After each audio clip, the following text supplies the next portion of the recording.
Hey, my name is Emmanuel Oluka, and with me are my two colleagues, Doreen Atuhairwe and then Adrian Muwanguzi. We're here as law students in year one, and we're going to talk about one of the subjects that we've been given in writing and study skills as a course unit, specifically technical writing. So, first of all, we need to understand what is technical writing. Technical writing is basically a new field both in Uganda and Africa and some parts of the world that basically empowers us to understand how to write issues that solve problems that involve technologies and technical aspects. And most of it could also be writing about solving issues that pertain to documenting software and software products. Technical managers are often worth of their deliverables over and again. So many times when you're writing as a technical writer, what does it basically entail? So it involves writing all sorts of publications or brochures that basically provide users with user manuals on how to understand what they're writing. And where has this been used? I think technical writing has basically been used in our day-to-day lives. We've once in a while bought maybe a new equipment at home. It could be a TV, it could be a new laptop, it could be a new phone. And within it always comes with a user manual. And then who can be a technical writer? Basically, a technical writer can be anybody else who been given enough information about a specific product and they are able to write about that particular product in a way that will empower a user to be able to use that particular product. And technical writing is really more of a natural partner to academic writing. So every time you're writing things for academic purposes, technical writing becomes part and parcel of sort of that partnership that is there. And some of the key critical outputs of technical writing are basically manuals. Basically outputs and products that involve manuals, and there are about 6 different types of manuals that I'm going to discuss briefly.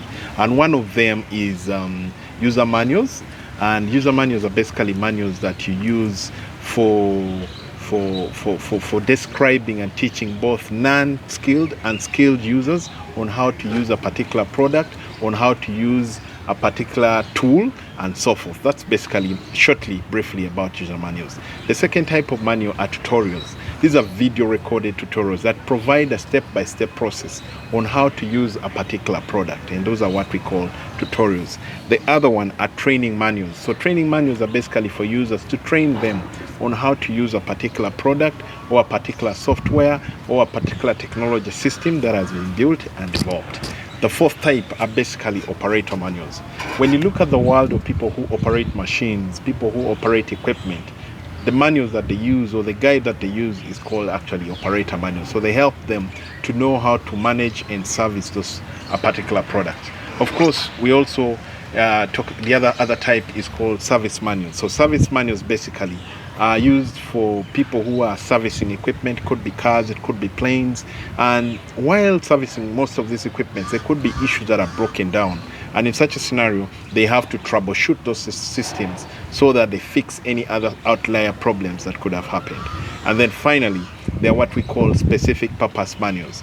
Specific purpose manuals are specific in that they're built by software programmers and come up with products. It could be an accounting system, it could be a learning system, it could be a point of sale system.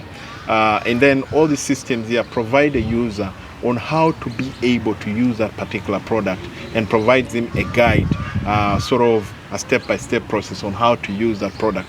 But what is important that there is always a help button included in all sorts of specific purpose manuals that are designed. And briefly, just to take you through the procedure in writing manuals, there are about 8 of them, and I'll quickly go through them. The first one is identify your audience. It's important to know your product, to know your audience. Even in banks, there's a concept called KYC, know your client. And so it is important that you know your client and you can tailor the kind of writing that you're producing to your client. So KYC is very important. So know your audience before you start writing. The second one is provide an overview of a product that you're writing about. It's important that you understand, you provide a sort of brief overview of this product that you're writing as you start to write. So that's really important, so that at the start of the reading, someone is able to understand what you're writing about. Then create major sections within your writer. It's important that you create the different sections: an introduction, how to handle one aspect, then move to the next step, and provide these sort of sections in a more chronological manner within your write-up. third one is that use headings and indicate goals of the actions. So those headings should also provide a system whereby a user who is using this particular product should anticipate the next step when he or she is working with a particular manual. Then use imperative verbs. It's very important that you use imperative verbs. So basically these are sort of verbs. A verb is a doing word. So use those verbs that provide strength to the words. A command outlining an action, something of the nature. And then of course it's important to use simple and direct verbs as you do the right, like for instance move, go, and things like that. Then indicate the response of the action. Indicate the response of the action. It's important that you provide a response of the action that is expected, so that the action that is expected is brief and it is what they expect when they click on a particular item or use a particular item, what they expect out of that process. And finally, it's important that you use graphics to easily explain the action. They say a graphic is basically like a picture, and there's a saying that a picture is worth 1,000 words. So graphics are easier ways of interpreting what they're all about. Then secondly, I'll quickly go through the procedure of writing for work instructions. One of them is that avoid possessive language. That's very, very important. Avoiding possessive language when you're writing. Keep the writing short and concise. It's important that you do that. Put yourself in the place of the reader, what you anticipate and so forth. And then it is important, test and proofread your instructions. In system development life cycles, one of the phases that is involved is the testing phase. So you must be able to test your product and know what it is all about. So that is also very, very important. And now after that, I'll also talk about the issue around writing, let's say a flyer or a brochure. You'll understand that flyers and brochures are two types. They are those that are sales brochures, and they're also informational brochures. Sales brochures are basically package information about sales of a product, and information basically package information about information of a particular issue or system that an organization is wanting to market. Then of course there are writing instructions that should be clear when you're working out with all these kind of things. So conciseness and clarity is a very important aspect. Knowing your audience is very important. Graphic issues are very important. The formatting text is very important. The order of the writing is very important. And of course, like I mentioned earlier, testing and verification is also an important aspect. So the template of writing manuals, basically, when you look at the template that you expect, there are about 6 steps. And the first one is provide an introduction. The purpose and the scope of your introduction is very important.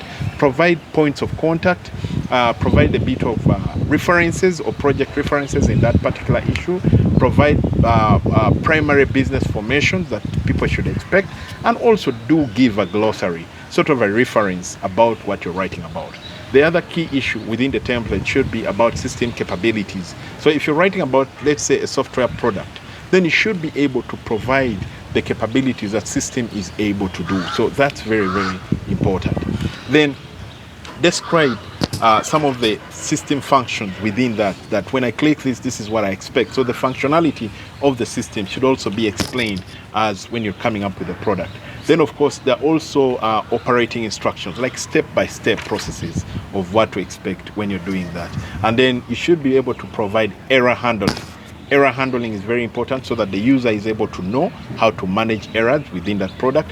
And finally, in the product, you should provide a help guide that once you encounter 1 or 2, 3 problems, this is how you should be able to do it. And then finally, I'll briefly talk about the do's and the don'ts when you're doing this writing.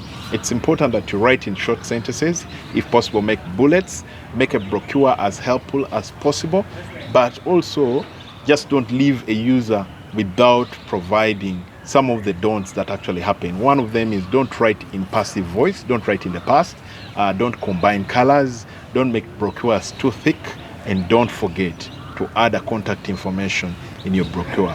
So in conclusion, that's just a brief about technical writing that we're given as an assignment, and I very much appreciate you for listening to us, and also take time to make comments below our video on YouTube so that we can make improvements. Please don't forget to subscribe to our channel. Thank you very much.